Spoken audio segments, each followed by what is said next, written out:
کر لی. بعض عملیات کے اندر نعت علی کا جو ہے سوال کیا ہے. بیٹھو بیٹھو, یہ سوال اچھا کیا ہے. تو نعت علی کا عمل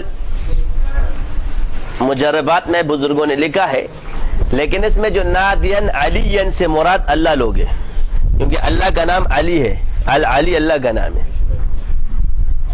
اور بعد میں جو حرف ندا میں یا علی یا, تو وہ پڑھ سکتے ہو, وہ حرف ندا ہے, اس میں کوئی. لیکن جو ابتدا والا ہے, اگر اس میں اس نے مراد حضرت علی کو لیا تو یہ شرک ہو جائے گا.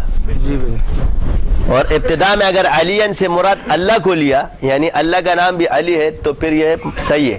جس نے حضرت علی کا نام لیا اور اس کو سب کچھ مانا, تو یہاں سے تو یہ شرک میں چلا جائے گا.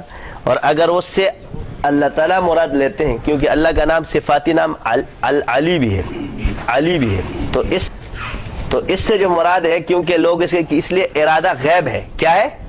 نیت غیب ہے. آج لیے ہم ظاہری مسئلہ بیان کر دیتے کہ انما الاعمال بالنیات ہے. تو یہاں پر کیونکہ علی, اللہ کا نام علی تو اب نہیں ہٹا سکتے, تو کیونکہ یہ ایک منتر ہے. کیا ہے؟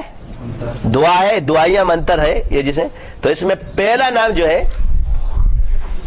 وہ نادین علین ہے. تو نادین علین میں اللہ مراد لو, کہ اللہ سے مراد ہے. اور پھر بھی جب اینڈ میں کیا تھا,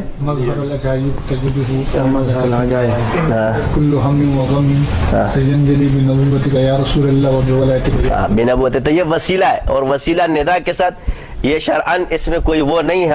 ہمارا دیوبند اس کو مانتا ہے. اور وسیلہ شخصی ثابت ہے, لازمی ثابت ہے, کہ اللہ تعالیٰ سے دعا کرتے وقت حضرت عائشہ فرمایا کرتی تھی, حضور فرماتے ہیں عائشہ جب تم مجھ سے ناراض ہوتی ہو تو مجھے پتہ چلتا ہے. تو کہا کیسے؟ فرمایا جب تم ناراض ہوتی ہو تو کہتے یا رب ابراہیم, تو یا رب العالمین نہیں فرمایا, تو یہاں سے شخصی وسیلہ.